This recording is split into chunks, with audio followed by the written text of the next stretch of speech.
Welcome to Dimensional Shift, where we explore and actively deprogram ourselves, seek the truth of reality through expanding our perceptions, and focus on full remembrance of our true selves.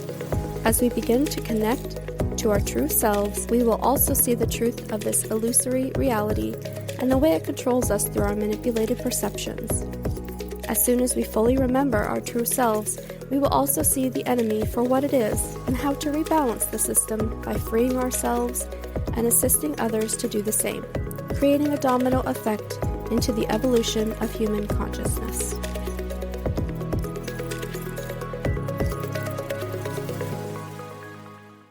Welcome back to Dimensional Shift. I have disappeared again for a while. I know these things are kind of up and down. You never know what's going to happen that day, so thank you for hanging in there on me. And I want to give a special thanks to a few people in the Discord who have helped support me, especially this past week that's been pretty rough. And I also want to give a shout out to my good friend Shorty. Happy birthday. Today is the 7th. It's your birthday. And I wanted to make sure to mention that too. So today we're going to talk about trust versus faith and using discernment. This topic was requested by someone in the Discord. He wanted to know, how can he trust Source? How can he trust the universe when it seems like everything is working against him? So the first thing I want to say is the difference between faith and trust. So faith would be a belief that's not based on proof. It's a belief with no supporting evidence. So it's kind of like hope, where you're holding on to an idea that may or may not be actually true, whereas truth is based on experience.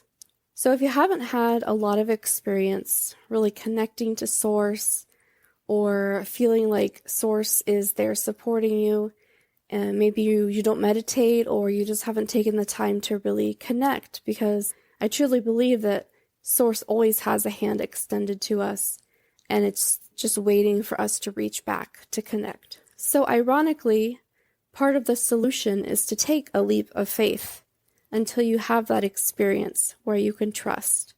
So it's a bit of a paradox there. One of the most important things when connecting to anything outside of yourself, and I always recommend that you first turn inward and you learn to trust yourself first. And we'll get to that a little bit later. But it's really vital that you understand how your messages come through your intuition. So from my experience, there seem to be two ways that we get messages, and it depends on who it's coming from. So when we get messages through our psychic senses, like our third eye, where we have, clairvoyance and clairaudience and clairsentience and all of that, a message that's coming from the astral or ethereal realm. Our messages from Source feel a little bit different. It's actually more of a gut feeling or an activation or a pulling in the chest center. It feels very solid and grounding, and you just have this sense that you know that whatever you're about to do is right or wrong. The problem with psychic messages is that these messages are very easily manipulated by, the archons or whatever you want to call them. It gets scrambled a lot of the times. And sometimes they're just deceitful and not true at all. So we have to be careful there. It's really key to use discernment, and until you're really sure that you can tell the difference between an entity that's trying to help you and an entity that's trying to lead you astray, I personally disregarded most of those messages until I felt really solid in myself and knew that I would be able to discern, and I would be able to test it against my intuition.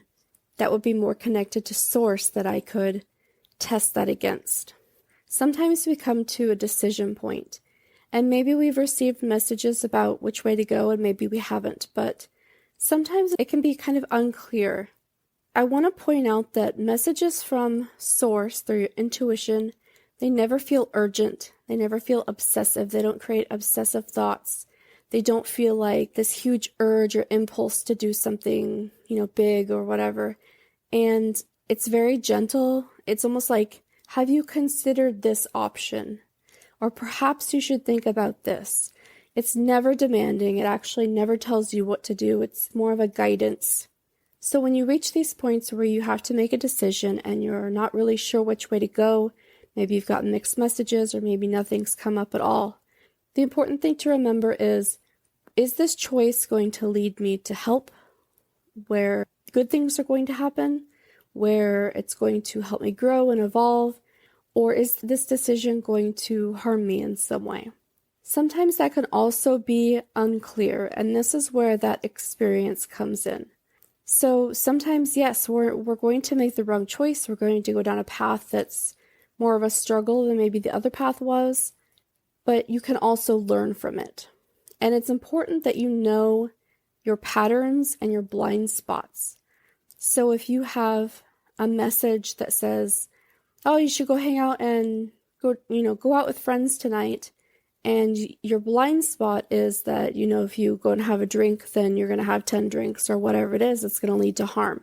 So knowing your buttons, knowing your blind spots and your patterns is really, really helpful. And that's where the deprogramming comes in. So like I said, if you are unsure about trusting source, then you're probably really unsure about trusting yourself. And I would really start there. And it's kind of a paradox because if you think about it, we are source. So source looks out through my eyes into your eyes, which is also source.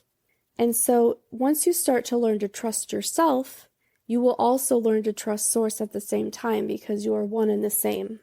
And this person on Discord who requested this episode was talking about he doesn't feel like source has his best interests at heart. And so I would present you with this idea. If source is looking out through your eyes and you are source and you have your own best interests at heart, why would source not also have those best interests at heart? Because source wants to be self-protective and have its own best interests at heart. And since you're one and the same, you both have your best interest at heart. So this will be a short episode this week as I'm trying to get back on my feet and get back in the habit of doing podcasts again. I went through this period of perhaps I'm doing more harm than good, like I was at that choice point, and things in my personal life got a little bit scrambled and unsettled. So I'll be hopefully getting back into the habit. I would really, really love for you guys to give me ideas on what you want to hear, what you want me to talk about. If you're not in the Discord yet, come join us. I'm starting a class on August 15th at 3 o'clock Central that will help you discover the path to healing and the path to deprogramming, and hopefully that connection to source that we're all seeking. It's free. Join the Discord. It's also free. The classes will be recorded and put up on my website if you aren't able to make them live. And I am offering free one-on-one sessions to walk through that as well. Of course, that may be limited depending on how many people would like those, but so far we still have space. So come and join us, and we will start healing and getting these things deprogrammed so we can create a better world. The next shift in human evolution.